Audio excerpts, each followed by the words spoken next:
It's the Real News Network. I'm Sharmini Pires coming to you from Baltimore.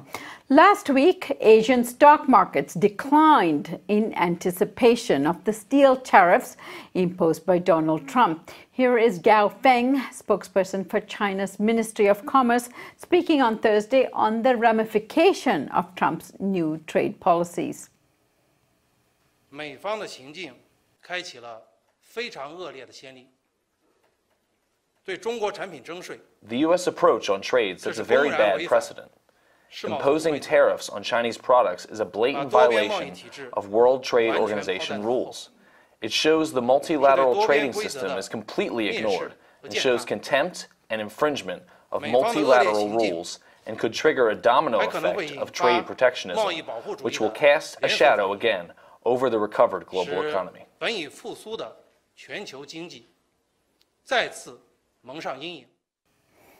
But according to an article that our next guest, Mark Weisbrot, wrote in The Nation titled, "The threat of trade war is overblown. Real war is far more likely." He points out that the U.S. has already exempted the major suppliers of steel and aluminum from the new tariffs, including the EU, Brazil, Argentina, South Korea, Australia, Canada, and Mexico.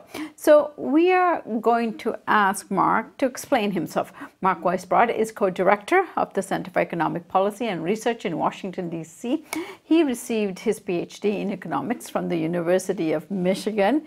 He's the author of Failed: What the Experts Got Wrong about the Global Economy. He joins us today from Washington, D.C. And I should mention he's also the president of Just Foreign Policy. Thanks for joining us, Mark.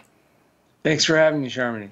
So, Mark, before we get to your article, explain what exactly the new tariffs are and how significant they are in terms of U.S.-China trade relations. Well, there are two sets of tariffs that the Trump administration announced. One you mentioned was the steel tariffs on steel and aluminum. And as you noted, within 3 weeks, they had exempted most of the major suppliers of steel and aluminum to the United States. Those would still apply to China. Now, then Trump announced more recently tariffs on Chinese exports, $60 billion worth of Chinese exports to the United States, and he didn't specify they would be high technology exports, but he didn't say exactly what. And that's about 3.6% of China's total exports. And of course, they wouldn't lose all that. They would just lose a fraction of that from the tariffs. All right, Mark, back on March 15th, we interviewed Michael Hudson, who told The Real News that stock prices for steel went up by 40% when Trump announced the tariffs. And this affects many sectors of the economy. But you call the tariffs in your article weapons of mass distraction. What is Trump distracting us from? Well, that's just Trump's presidency. It's all about distraction. The distractions roll off his Twitter feed every day. I mean, he's distracted. You know, there's investigations of him.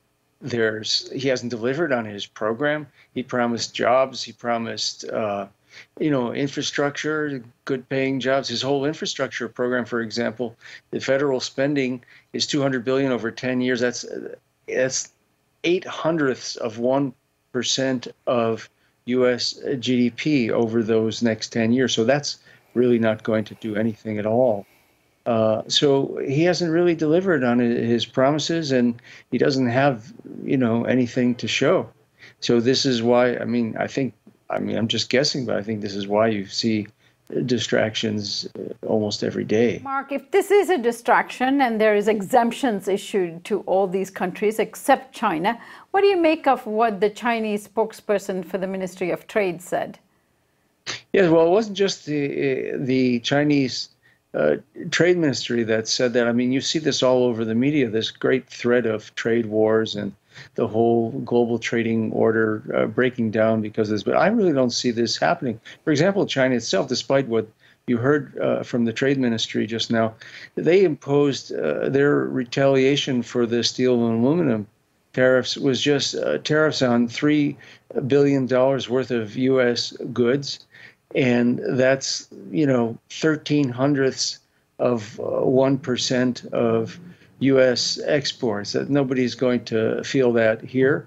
And so nothing's really happened. Nobody's really responded. Nobody's going to escalate, I think, against Trump and start a real trade war because, first of all, they realize it's Trump.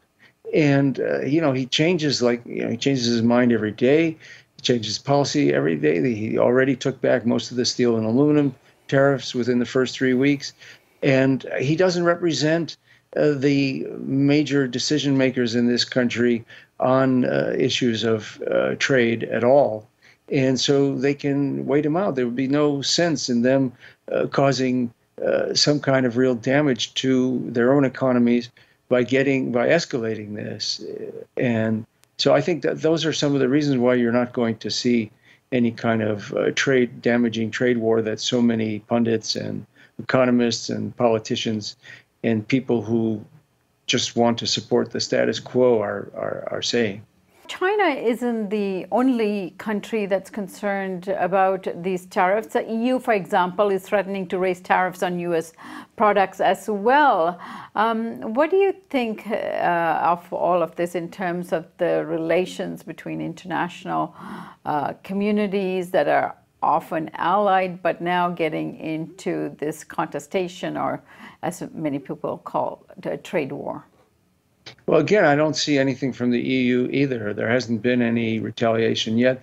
That initial threats were right after the announcement of the aluminum and steel tariffs, and they've been exempted. So I don't see anything there yet either. I really don't think you're going to see it between Trump's isolation within his own elite and the fact that everybody else can wait him out. I don't see any kind of trade war developing. All right, Mark. So what did you mean that real war is more likely? Well, his presidency is doing pretty badly, and it's likely to get worse.